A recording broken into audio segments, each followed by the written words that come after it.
హరే కృష్ణ అందరికీ నమస్తే. భగవద్గీత చాప్టర్ 12 భక్తి యోగం. ఇందులో మొత్తం 20 శ్లోకాలు ఉంటాయి. ముందుగా ఒక ఎగ్జాంపుల్. మనకు ఎగ్జామ్ హాల్లో ఇట్లా ఉంటుంది ఆప్షన్స్.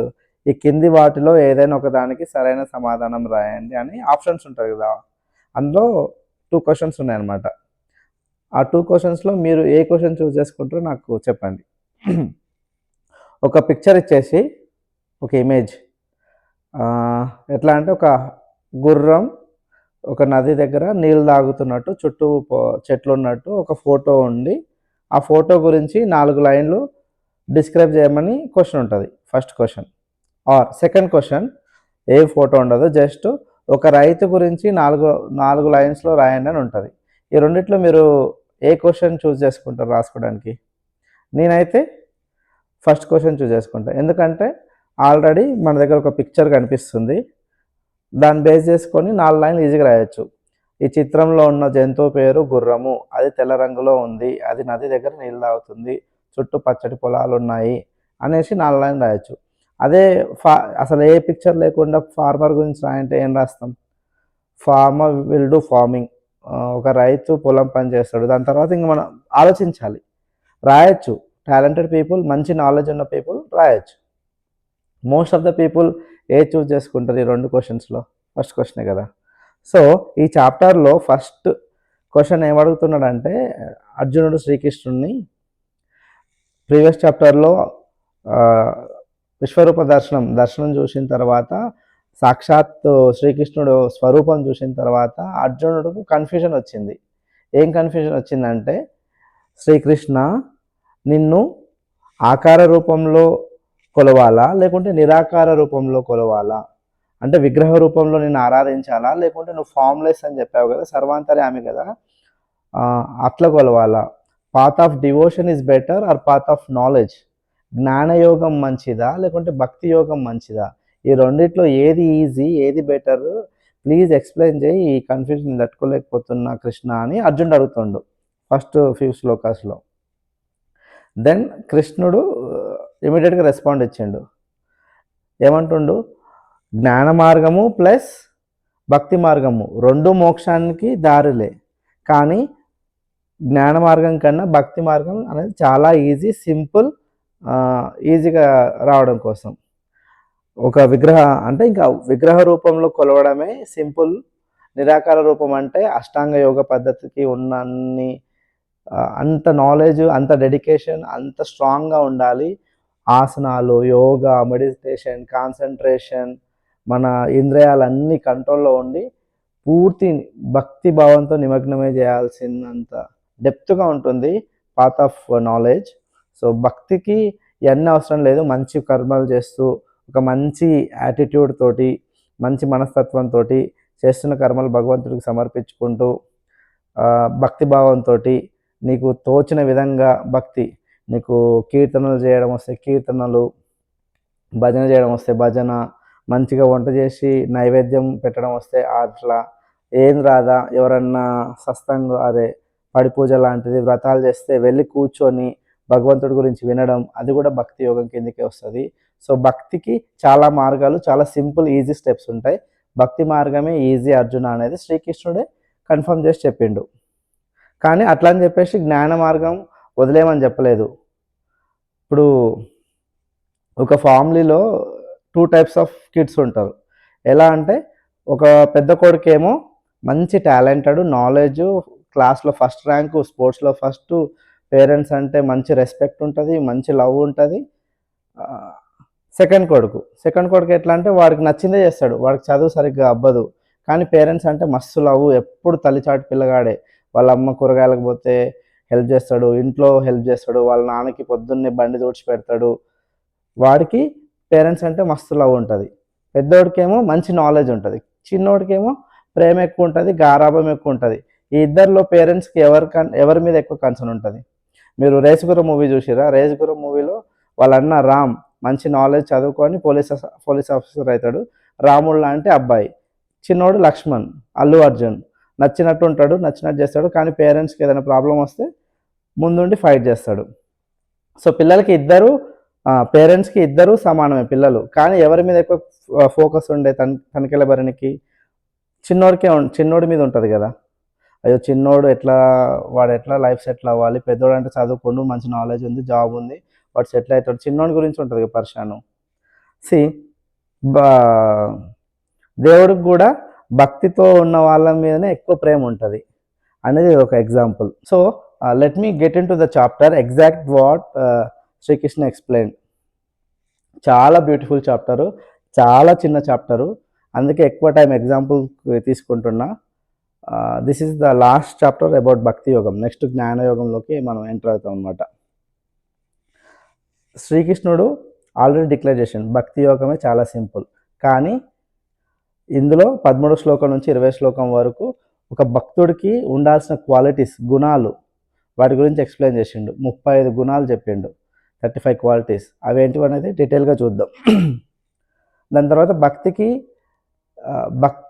భక్తితో దేవుణ్ణి ఎలా చేరువవ్వాలనేది ఇంకొక ఎగ్జాంపుల్ చెప్పి స్టార్ట్ చేస్తాం. మీరు చిమ్మ చీకట్లో నడుచుకుంటూ వెళ్తారు అనుకోండి, అటు దూరంగా ఎక్కడో ఒక దగ్గర ఒక లైట్ వెలుగుతున్న ఫోకస్ ఒకటి కనిపిస్తుంది. అదేందో మనకు చీకట్లో నడుచుకుంటూ వెళ్ళేవాడికి అర్థం కాదు. కొంచెం ముందుకు వెళ్ళే కొద్దీ స్లోగా ఒక లైట్ ఫోకస్ని చూసుకుంటూ వెళ్ళే కొద్దీ మనకు అర్థమవుతుంటుంది అది ఒక వెహికల్ నుంచి వస్తున్న లైట్ అని. అది అప్పటికి అర్థం కాదు అది ఆటోనా, కారా, లేకుంటే బైక్ అని. ఇంకా కొంచెం ముందుకు వెళ్ళేసరికి ఇది ఒక బైక్ నుంచి వస్తున్న లైట్ ఫోకస్ అని అర్థమైంది. ఇంకా దగ్గరికి వెళ్ళేసరికి అది పల్సర్ బైక్ నుంచి వస్తున్న లైట్ అనేది అర్థమైంది. ఇంకా దగ్గరికి వెళ్ళేసరికి అది ఏ మోడలు, ఏ కలరు, బండి నెంబర్ ఏంటిది అనేది మొత్తం డీటెయిల్స్ అర్థమవుతాయి. అదేవిధంగా ఆ లైట్నే ఒక విగ్రహ రూపం అనుకుంటే, అదే ఒక భగవంతుడి రూపం అనుకొని మనం భక్తితో ముందుకు వెళ్ళే కొద్దీ భగవంతుడి యొక్క స్వరూపం మొత్తం మనకు అవగతం అవుతున్నది అన్నట్టు అండర్స్టాండ్ చేసుకోవాలి ఈ ఎగ్జాంపుల్తో. మనం అర్థమైందా? So let me go inside the chapter what exactly Srikrishna explaining the qualities. 13-14 శ్లోకం. అద్వైష్ట సర్వభూతానాం మైత్రకరుణ ఏవచ నిర్మమో నిరహంకార సమదుఃఖ సుఖ క్షమి సంతుష్ట సతతం యోగి యథాత్మ దృఢనిశ్చయ మయార్పితమో మనోర్బుద్ధిర్యో మద్భక్త సమే ప్రియం.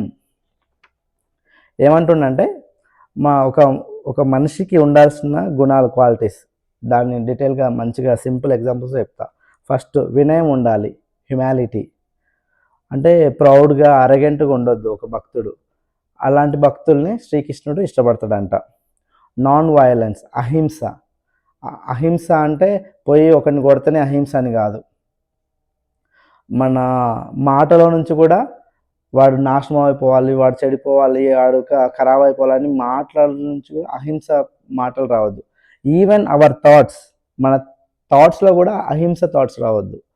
వాడు చెడిపోవాలి, వాడు నాశనం అయిపోవాలని థాట్స్ రాకుండా ఉండే భక్తులు అంటే శ్రీకృష్ణుడికి ఇష్టం. పేషెన్స్, ధృతి, అంటే ఓపికగా ఉండాలి. మీరు ఒక గేమ్ ఆడుతారు అనుకోండి, ఒకసారి ఓడిపోవచ్చు, బట్ నెక్స్ట్ టైం మళ్ళీ ఆడితే గెలిచే ఛాన్స్ ఉంటుంది. సో వాడు గెలిచిండు, నువ్వు ఓడిపోయినావు అని బాధపడకుండా, వాడు సక్సెస్ అయిండు, నువ్వు ఫెయిల్ అయినావు అని లోగా ఫీల్ అవ్వకుండా పేషెన్స్గా ఉండే భక్తులు అంటే శ్రీకృష్ణుడికి ఇష్టం అంట. ఫర్గివ్నెస్, క్షమాగుణం ఉండాలంట. బై మిస్టేక్ మీ మమ్మీ తెలుసో తెలియకో ఫోన్ కింద పడి క్రాక్ వచ్చింది అనుకోండి, ఒక 200-300 పెట్టి మళ్ళీ స్క్రీన్ కవర్ వేసుకోవచ్చు కదా. దానికోసం అనవసరంగా మీ మమ్మీని తిట్టి బాధ పెట్టాల్సిన అవసరం లేదు. సో మనకు క్షమాగుణం అనేది ఉండాలి, ఫర్గివ్నెస్. ప్రతి చిన్నదానికి చిరాకులు, కోపాలు, అలగడాలు చేయకుండా క్షమాగుణం ఉండాలని చెప్తుండు. అలాంటి భక్తులు అంటే శ్రీకృష్ణుడికి ఇష్టం అంట. ద్వేషం లేకుండా ఉండాలంట. దేని గురించి? జెలసీ, హేటెడ్ and ill will towards others. అంటే వాడు ఇల్లు కట్టుకోండు, వాడు పెళ్లి చేసుకుండు, వాడికి అమెరికాలో జాబ్ వచ్చింది, వాడికి మంచి పొజిషన్లో ఉన్నాడు, మా పిల్లలు ఇంకా సెటిల్ కాలేదు అని అట్లా ఏడవద్దు, ద్వేషంతో ఉండొద్దు. మంచి మనసుతో వాడికి సక్సెస్ అయిందని హ్యాపీగా ఫీల్ అవ్వాలి తప్ప ద్వేషభావంతో ఉండొద్దని చెప్తుండు. అలాంటి భక్తులకు ఇష్టం ఉండదంట శ్రీకృష్ణుడికి. ద్వేషం లేకుండా ఉండే వాళ్ళంటే శ్రీకృష్ణుడికి ఇష్టం అంట. సెల్ఫ్ కంట్రోల్, ఇంద్రియ నిగ్రహ. ఉంది కదా అని చెప్పేసి చికెన్ బిర్యానీ అయిన కాడికి తింటే ఒబిసిటీ, ఉంది కదా అని ఉన్న కాడికి గులాబ్ జాములు అన్నీ కడుపులో వేసుకుంటే షుగరు, ఉంది కదా అని ఫోన్ 24 hours ఫ్రీ వైఫై అని చెప్పి వాడినాం అనుకో కళ్ళు ఇబ్బంది అవుతాయి. అట్లా కాకుండా మనిషికి కంట్రోల్ అనేది ఉండాలి. మన ఇంద్రియాలని కంట్రోల్లో పెట్టుకోవాలి, మన మనసుని కంట్రోల్లో పెట్టుకోవాలి. అలాంటి భక్తులు అంటే కృష్ణుడికి ఇష్టం అంట. కంటెంట్మెంట్ అంటే సంతోష, హ్యాపీగా ఉండాలి. మనకేముందో దాని నుంచి సంతృప్తిగా ఉండాలి. మనకు లేని దాని గురించి బాధపడి వాళ్ళకెవరికో ఉందని ఏడ్చుకుంటూ ఉండొద్దు. ఉన్న దాంట్లో సంతృష్టి ఉండే భక్తులు అంటే శ్రీకృష్ణుడికి ఇష్టం అంట. నాన్ అటాచ్మెంట్ వైరాగ్య. ఏ true devotee is detached from the outcomes of their actions and not attached to the material. అంటే మనం ఏదన్నా పని చేసినాం అనుకో దానికి అటాచ్ అవ్వద్దు. ఆర్ ఇట్ మే బి బంధాలు కానీ బంధుత్వాలు కానీ ఆర్ ఎనీ ఐటెం దానికి ఎక్కువ అటాచ్ అయ్యి దానికి ఆకర్షణ అవ్వదు. బెస్ట్ ఫ్రెండ్ పెళ్లి చేసుకుంటూ పోవాల్సిందే, మొగుడు ఏడుంటాడికి. అట్లా నా బెస్ట్ ఫ్రెండ్ వదిలేసిపోతున్నాని అట్లాంటి రిలేషన్షిప్లో అటాచ్మెంట్స్ కానీ, బై మిస్టేక్లో ఒక బొమ్మ పగిలిపోయింది దాని గురించి కూర్చొని ఏడుస్తే ఏం రాదు. అట్లాంటి అటాచ్మెంట్స్ ఏం పెట్టుకోవద్దు. ఏదైనా అటాచ్మెంట్ ఉంటే భగవంతుడి మీద అటాచ్మెంట్ ఉండాలి, ఏదైనా అటాచ్మెంట్ ఉంటే మన ధర్మం మీద అటాచ్మెంట్ ఉండాలి తప్ప ఇట్లాంటి మెటీరియల్ ఐటమ్స్ మీద అటాచ్మెంట్ ఉన్న భక్తులు అంటే శ్రీకృష్ణుడికి ఇష్టం ఉండదు. ఫోకస్ ఆన్ ద డివైన్, భక్తి భావంతో ఉండాలి. ఈక్విమ్యూనిటీ, సమత్వ బుద్ధితో ఉండాలి. అలాంటి భక్తులు అంటే శ్రీకృష్ణుడికి ఇష్టం. సమత్వం అంటే సక్సెస్ వచ్చినా ఫెయిల్యూర్ వచ్చినా, అప్ ఉన్నా డౌన్ ఉన్నా, పాస్ అయినా ఫెయిల్ అయినా ఒకటే మైండ్ సెట్తో ఉండాలి. సుఖ దుఃఖాలలో కూడా ఒక కాన్స్టెంట్ మైండ్ సెట్తో ఉండే భక్తులు అంటే శ్రీకృష్ణుడికి ఇష్టం అంట. సింప్లిసిటీ, సింపుల్ అంటే గొప్పలు పోయి మాకు ఉంది మీకు లేదు అని అహంకారం కాకుండా సింప్లిసిటీగా ఉండే భక్తులు అంటే శ్రీకృష్ణుడికి ఇష్టం అంట. గ్రాటిట్యూడ్, కృతజ్ఞతా భావం. ఎవరైనా మంచి పని చేస్తే థ్యాంక్స్ చెప్పడం, అప్రిషియేట్ చేయడం, అలాంటి భక్తులు అంటే శ్రీకృష్ణుడికి ఇష్టం అంట. ఇట్లా 35 క్వాలిటీస్ ఎక్స్ప్లెయిన్ చేసింది 13th శ్లోక నుంచి 20 లాస్ట్ శ్లోక వరకు. ఒక ఎగ్జాంపుల్, లాస్ట్కి భక్తి భావం, శ్రద్ధ, ఫోకస్, ఇంట్రెస్ట్ ఉండాలి దేవుడి మీద. వీటన్నిటి గురించి తెలుగులో ఒకసారి మళ్ళీ ట్రాన్స్లేట్ చేసి చెప్తా. ఎవరైతే మిత్రుల పట్ల మరియు శత్రువుల పట్ల ఒకలాగే ఉంటారో, గౌరవము అవమానాలు, ఎండ చలి వేడిమి పట్ల, సుఖ దుఃఖముల పట్ల సమబుద్ధితో ఉంటారో, మరియు చెడు సాంగత్యంను విడిచి ఉంటారో, దూషణ మరియు పొగడ్తని ఒకలాగే తీసుకుంటారో, మౌనంగా చింతన చేస్తుంటారో, తమకు లభించిన దానితో తృప్తిగా ఉంటారో, నివాస స్థానం పట్ల మమకారాసక్తి లేకుండా ఉంటారో, ఎవరి బుద్ధి స్థిరంగా నాయందే లగ్నమై ఉంటుందో, ఎవరైతే నా యందు భక్తితో నిండిపోయి ఉన్నారో అటువంటి భక్తులు నాకు చాలా ప్రియమైన వారు అని శ్రీకృష్ణుడు ఇక్కడ చెప్పింది ఈ చాప్టర్లో. ఇంకా ఒక ఎగ్జాంపుల్ చెప్పేసి ఈ చాప్టర్ క్లోజ్ చేస్తా. చాలా చిన్న చాప్టర్ ఇది, but one of the best chapter. మీరు భగవద్గీత చదివినా చదవకపోయినా ఒక మనిషికి ఉండాల్సిన గుడ్ క్వాలిటీస్, ఒక మనిషిగా ఎలా బ్రతకాలో తెలవాలంటే ఈ 35 క్వాలిటీస్లో కనీసం మనిషిగా ఒక 10 క్వాలిటీస్ ఇందులో ఉన్నా మనం మనిషిగా సక్సెస్ అయినట్టే. ఒక ఎగ్జాంపుల్ చెప్తా. భక్తుడు అనేవాడు ఎలా ఉండాలంటే ప్రహ్లాదుడిలాగా ఉండాలి. రాక్షసులకు రాజైన హిరణ్యకశిపుడు కొడుకు ప్రహ్లాదుడు.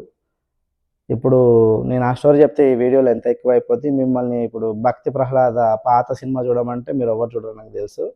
దీన్ని సింపుల్గా కంక్లూడ్ చేయడం కోసం మనకు కృష్ణం వందే జగద్గురు అనే మూవీ ఉంది కదా రానాది, అందులో ఒక సాంగ్లోని లైన్స్ ఎక్స్ప్లెయిన్ చేస్తాం.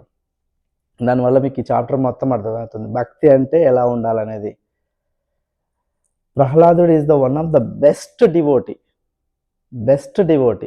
ఎప్పుడు కృష్ణుడి గురించే ధ్యాస, కృష్ణుడి గురించే ప్రేమ, అసలు మొత్తం కృష్ణుడి మీదే ఉంటుంది.